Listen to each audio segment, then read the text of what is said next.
Hi అండి, నమస్తే. నేను మీ Lakshmi Kamakshi. Welcome to my channel BLK Telugu vlogs.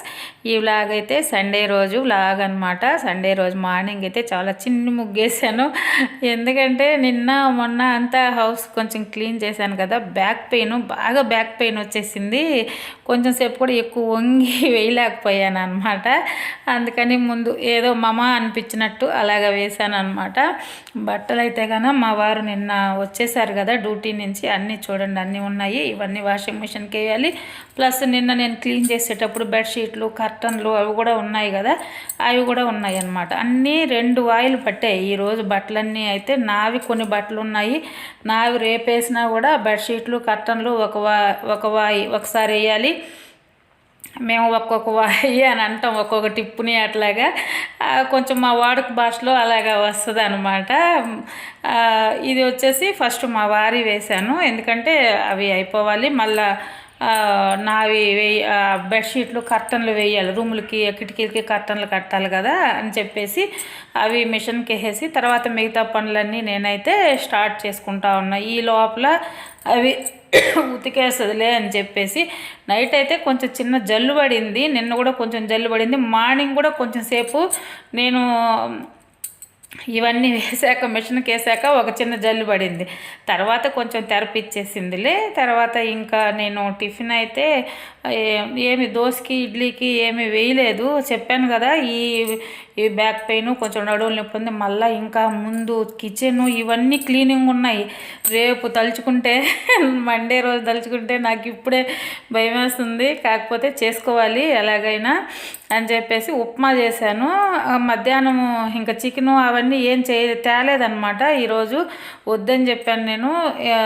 గుడ్లు ఉన్నాయి, అవి చేసుకుందాము. బెండకాయలు ఉన్నాయి మన గార్డెన్లోవి, ఈ బెండకాయలు అన్నీ అనమాట. అంటే నిన్న మొన్న కొన్ని తెంపున్నాను, ఒక 4-5. రోజుకు ఒక 4-5 కాస్తా ఉంటుంది. ఆ చెట్లు పక్కన చిన్న చిన్నవి కూడా కాస్తున్నాయి. ఇప్పుడు పెద్దదైతే ముదిరిపోయింది, పీకేయాలి. పెద్ద బెండ చెట్టు అయితే పాతగా ఉండింది. పప్పుచారు చేస్తాను. కోడిగుడ్లు అయితే ఉడకపెట్టేసి, అంటే ఉడకబెట్టి మామూలుగా ఏపుడులాగా చేస్తాలే అని చెప్పాను. ఈ లోపల మా అమ్మ కూడా ఫోన్ చేసింది. మా అమ్మ సామాను అవి తీసుకోపోవాలంటే మేము ఉండే దగ్గరికి నేను తెస్తాను కదా ఒక చిల్లర అంగట్లో, అక్కడికి వచ్చే సామాను తీసుకోబోతుంది. చెప్పాను కదా మా అమ్మకు నాష్టా అంగడి ఉంది అని చెప్పేసి. అట్లాగా వారానికి ఒకసారి అలాగొచ్చి తీసుకోబోద్ది అనమాట. సరే ఫోన్ చేసింది. సరేలేమ్మా, అన్నానికి వచ్చేలేయడే, మళ్ళీ నువ్వు అవి ఎత్తుకొని పోయి వంట అవి ఏం చేసుకుంటావులే, తినేసి ఇక్కడే వెళ్ళిపోదు, సాయంత్రం మధ్యాహ్నం దీనైనా వెళ్ళిపోద్ది ఆమె అని చెప్పాను. సరేలేమ్మా అనేది. ఆమె వచ్చిందనమాట మా అమ్మ. నేను ఆడ కూర్చొని ఉంది, టీవీ చూస్తూ ఉన్నది. నేను ఇవన్నీ చేసుకుంటూ మాట్లాడుతున్నాను మా అమ్మతోటి. వెనక్కి మళ్ళీ మాట్లాడుతూ ఉంది. ఆ 2 రూములు సర్దాక చెప్తూ ఉందన్నమాట. అంటే నాకు బాగా నీట్గా పెట్టుకోవడం అయితే నాకు చేత కాదు ఎప్పుడు కూడా. మా అమ్మ అంటా ఉంది, ఇప్పుడు నీట్గా పెట్టున్నావు, ఎలాగుండింది అట్లాగా పెట్టుకొని వాడుకుంటా ఉండు, శుభ్రంగా ఉంటుంది రూమ్లు. మళ్ళీ దబా లాగేసి, నాకు ఫాస్ట్ ఎక్కువ. ఏదైనా పనులు అంటే టకటక అయిపోవాలి, దబదబా దోపేస్తాను అనమాట. అవి ఎక్కువసేపు నీట్గా పెట్టి అక్కడ ఎక్కువ టైము చేయాలా అని అదేందో నాకు చిన్నప్పటి నుంచి. ఇంకా మిగతా పనులు ఏమన్నా చేస్తాను కానీ నాకు ఆ ఇల్లు నీట్గా పెట్టుకునేది అది ఒక్కటే నాకు సరిగా చేత కాదు. నాకున్నంతలో కొంచెం అట్లాగా ఇప్పుడైతే నేను నేర్చుకున్నాను అనమాట. తర్వాత అదే అలాగే పెట్టుకోమ్మా, బాగుంటుంది, మళ్ళీ నీకే ఇబ్బంది అవుతుంది, ఒక్కదానివే కదా అంతా చేసుకోలేవు అని నాకు మాట్లాడుతూ ఉందన్నమాట. నేను సాంబార్ చేస్తూ ఉంటే, ఇదంతా కిచెన్ ఉంది కదా, ఇదంతా చేసుకోగలవంటే నేను చేసుకుంటాలే ఎలాగోకలాగా, ఒక్కొక్క రూమ్ అన్నా చేసుకుంటాను అని చెప్తా ఆ మాటలు మాట్లాడుకుంటా ఉన్నాను. ఇంకా అయిపోయి మళ్ళీ వెళ్ళి ఆమె టీవీ చూస్తూ ఉందన్నమాట. వెళ్ళేసి నేను ఈ బెండకాయ వచ్చేసి సాంబార్ లాగా కందిపప్పు ఉడకబెట్టాను. ఇంకా వేరే వెజిటేబుల్స్ ఏమి వేయకుండా ఎలాగో ఈ బెండకాయలు సరిపోతాయిలే అని చెప్పేసి ఇవి గుడ్లు అయితే ఉడకబెట్టాను కదా, వాటికి లైట్గా ఘాట్లు పెట్టేసి ఆ పక్కన బాండల్లోనే వేపుతున్నాను. కొంచెం పసుపు ఉప్పు వేసి వేపుతాను అనమాట. ఎప్పుడు కూడా నాకు ఈ సిస్టమ్ ఇలాగ ఉడకబెట్టిన గుడ్లు వేపుకొని తినేది. విజయనగరం డిస్టిక్ నేను 10 years ఉన్నానని చెప్తున్నాను కదా, అక్కడికి వెళ్ళినప్పటి నుంచి అలవాటైంది. అంతకుముందు మేము అట్లాగా అసలు నాకు తెలియదు అలాగ ఉడకబెట్టుకొని అట్లాగా చేస్తారు అని. అయితే మామూలు డైరెక్ట్గా కూరలో వేసుకొని తినేవాళ్ళము. ఉడకబెట్టినైనా అలాగ తినేవాళ్ళం అనమాట. ఇట్లాగా నూనెలో వేపుకోవచ్చు అని అయితే నేను అప్పటి నుంచి ఖచ్చితంగా ఇట్లా చేస్తాను. ఇది టేస్ట్ బాగుంది, ఒక లైట్ వాసన అనేది లేకుండా బాగా తినాలనిపిస్తుంది అనమాట. అట్లాగైతే సాంబారు చేశాను.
కోద్దాం అనుకున్నాను నేను. మొన్నటి నుంచి చేద్దాం అనుకున్నాను. దాన్ని ఈ క్లీనింగ్లో వీటిల్లో పడిపోయి నేను చేయలేదన్నమాట. సరే మా అమ్ముండి నేను కోస్తాను రమ్మ అని చెప్పింది. సరే కోస్తా ఉంది. ఇక్కడ నేను నందివర్ధనం చెట్టు చూపిస్తున్నాను చూడండి. ఈ చెట్టుకైతే ఒకలాంటి పురుగు పడిందనమాట. లావుటు పురుగు, పచ్చ పురుగు మేకలాగా తినేసింది. ఆ పురుగు అయితే 4-5 పురుగులు పడ్డాయి. తీసి చంపేశాను మళ్ళీ వాటిని. అవి అసలు ఏంది ఇలాగ ఏమన్నా మేకలు పడ్డాయా అనుకున్నాను నేను నైట్ టైము. తీరా ఎట్లాగో చంపేశాను. ఇప్పుడు అవి మళ్ళా చిగురు పెడతా ఉందన్నమాట. లేకపోతే చాలా బాగా ఉండేది. ఇది గోంగూర వచ్చిందనమాట మన గార్డెన్లో గోంగూరే. చూడండి ఈరోజు మన దాంట్లోనే బెండకాయలు కోసాను. అది కూర సరిపోయింది. గోంగూర మన తోటలో మా వారు బజార్కి ఒక 3 మొక్కలు తెచ్చాడు. అక్కడ మా అమ్మ చూస్తూ ఉంది చూడండి. ఆ 3 మొక్కలు తెచ్చాడు. అది కూడా ఏంటంటే మందారంలోనే ఒక ముద్ద మందారం మొక్క, ఒక చిట్టి మందారం, చిన్న చిన్న మందారం పూలు వస్తాయి అన్నమాట. అది నేను చెప్పున్నాను అలాంటిది తీసుకోరా బాగుంటుంది, చాలా పూలు పోస్తుంది, కుండీలైనా వేసుకుందాం దాన్ని అని. మళ్ళీ మా వారికి 100 వరహాల చెట్లు అంటే చాలా ఇష్టము. ఎప్పుడు వెళ్ళినా 100 వరహాలు తెస్తాను, 100 వరహాలు తెస్తాను అంటాడు. ఒకటి ఆల్రెడీ ఉన్నది 100 వరహాలు. తర్వాత వేసుకున్నాలే. ముందు చాలా మంచి మంచి రోజ్ ఫ్లవర్స్, మామూలు పూల చెట్లు అవన్నీ వేసుకుందాము, తర్వాత వేసుకుందాం అంటాను ఒకటి ఉంది కాబట్టి అని. కాదని అతను ఒక ఆరెంజ్ కలరు 100 వరహాలది ఒకటి తెచ్చాడు. ఇంకా ఈ లోపల ఈ గోంగూరను అయితే వాడ్చేసి నేను పచ్చడి నూరేసాను. ఈ గోంగూర పచ్చడి ఈరోజు చాలా హ్యాపీ అనమాట. 3 రకాల కూరలు అయ్యాయి. రోజు నేనైతే ఒకటే ఏదో ఒకటి ఒక్కోసారి ఎప్పుడో చేస్తాను. కానీ బెండకాయ సాంబార్ చేశాను, కోడిగుడ్లు లేపాను. అసలు చికెన్ ఏ సరిపోద్దండి వీటికి, ఎంత బాగుంటుంది కదా. మన ఇంట్లో కాసిన బెండకాయలతోటే పప్పుచారులాగా పప్పుచారు, కోడిగుడ్లు ఉడకబెట్టి వేపాను. గోంగూరతోటి మన తోటలో గోంగూరతోటి కమ్మంగా పచ్చడి. అసలు ఆనందం అనిపించింది అనమాట. నెయ్యి లేదు వీటిల్లోకి. నెయ్యి ఉంటుంటే ఈ పచ్చళ్ళలోకి కానీ పప్పులోకి కానీ సూపర్గా ఉండుంటుంది అనమాట. ఇంకా మధ్యాహ్నం అయితే ఇంక మా అమ్మకి అన్నం పెట్టి మా వారికి పెట్టి నేను తినేసాను అనమాట. ముగ్గురం కూర్చొని ఎవరు కింద కూర్చోలేము. కాకపోతే నేను కింద అన్ని పెట్టాను కూర్చుందాంలే ఈరోజు కన్నా అంటే, అబ్బాయి మా వారైతే అసలు కూర్చోలేరు. మా అమ్మ ఉండే నేను కూడా కూర్చోలేనులమ్మా అనేసింది. ఇంకా మధ్యాహ్నం ఈ పని అది అయిపోయినాక మళ్ళీ కొంచెంసేపు రెస్ట్ తీసుకున్నాను. అదే చెప్పాను కదా బ్యాక్ పెయిన్ ఎక్కువగా ఉందని. ఈ బట్టలన్నీ మిషన్కి వేసాను కదా మార్నింగ్ వేసినాక ఈ మిషన్కి వేసిన బట్టలన్నీ ఆరిపోయాయి, ఆరేసాను. ఆరేసింది నేను తీనైతే మర్చిపోయినాను వీడియోని. ఇంకా ఇవన్నీ మడత పెట్టేసుకొని సర్దేశాను అనమాట. ఇవైతే బెడ్షీట్లు మావారి బట్టలు మళ్ళీ మార్నింగ్ ఎలాగో డ్యూటీకి వెళ్ళిపోతాడు అతను అందుకని చెప్పి అలాగే ఏదో నాకు మడత వేయడానికి వచ్చినట్టు మడతేసాను అనమాట. ఇవి నా పనులన్నీ ఇలాగ ఉంటాయి నాకు. అదే చెప్పేది బాగా నీట్గా మడతలు వేయడము, నీట్గా పెట్టుకోవడం అవైతే రాదు. వంటలు చేసేయడము, ఎంతమందికైనా వంటలు చేయడము, ఇంక ఏ పనన్నా చెట్లు ఇప్పుడు మొక్కలు బాగా నాటడము, వాటి గురించి ఆ మొక్కల గురించి కేర్ తీసుకోవడం ఇవి నాకు చాలా బాగా వస్తాయి. ఇవి మాత్రం రాదు. ఇంకేదన్నా వెళ్ళి ఎక్కడికన్నా తెమ్మన్నా ఏదన్నా మోసే పనులు చేయమన్నా చిన్నప్పుడు మేము పల్లెల్లో ఉండేటప్పుడు కూడా మేము చెప్తూ ఉంటాను కదా, ముగ్గురు సిస్టర్స్ ఉంటే మా ముగ్గురులోనే మాకు అప్పుడు నీళ్లు కూడా మోసుకొచ్చుకోవాలన్నమాట. బోర్ల దగ్గర నుంచి మోసుకొచ్చుకోవాలి. ఆ పనులు మేము ఒక్కొక్కరు డివైడ్ చేసుకునేవాళ్ళం. నేనైతే మంచినీళ్ళు కొంచెం బావి దగ్గరికి వెళ్ళి మంచినీళ్ళు తేవాలి. ఉప్పు నీళ్ళు మామూలుగా స్నానానికి వాటికి ఉప్పు నీళ్ళు అనేవాళ్ళము. వాటిని బోర్ల దగ్గర కొట్టుకొచ్చుకోవాలన్నమాట. అవన్నీ నేను మోసుకొచ్చేదాన్ని. మా చెల్లెలు వాళ్ళు ఒకరేమంటే కసువులు జిమ్మేది, ముగ్గేసేది, ఒకరేమంటే గిన్నెలు దోమేది. అట్లాగా మా అమ్మ మా నాన్న పొలాల్లో పనులు అవి చూసుకుంటుంటే మేము ఇలాగ చేసుకునేవాళ్ళం. అందుకని వాళ్ళకి బాగా నీట్గా పెట్టుకోవడం బాగా వస్తుంది. నాకు బరువులు మోయడం మా అమ్మ ఎప్పుడు తిడుతుండేదన్నమాట. అప్పుడు నీకు గాడిద మోసినట్టు బరువులు మోయడము, పెద్ద పెద్ద పనులు చేయడం అయితే బాగా వస్తాయి కానీ సూక్ష్మంగా పనులు చేయడము, నీట్గా చేయడం రాదు అని ఎప్పుడు అరుస్తూ ఉండేదన్నమాట. ఏం చేద్దాం అట్లాగా అలవాటు అయిపోయింది అప్పటి నుంచి. అప్పటికి కొంచెం కొంచెం మార్చుకుంటూ అలాగా వచ్చాను అనమాట. ఇప్పటికి మొత్తానికి ఇంకా భోజనం అయితే సాంబారు గుడ్లు ఉన్నాయి, సాయంత్రానికి కూడా పచ్చడి ఉండింది కదా, అయిపోయినాక అదే తినేసాము మేము కూడా. మా అమ్మ అయితే మధ్యాహ్నం 3 o'clockకే వెళ్ళిపోయింది. ఇంకా కిచెన్ వర్క్ సర్ది పెట్టాను. రేపు ఇదంతా క్లీన్ చేయాలి. ఎలాగున్నదంటే అలాగున్నదనమాట. క్లీన్ చేసి సర్దేస్తాను. ఈసారి నుంచి అలాగే నీట్గా మెయింటైన్ చేయడానికైతే ట్రై చేస్తాను అనమాట.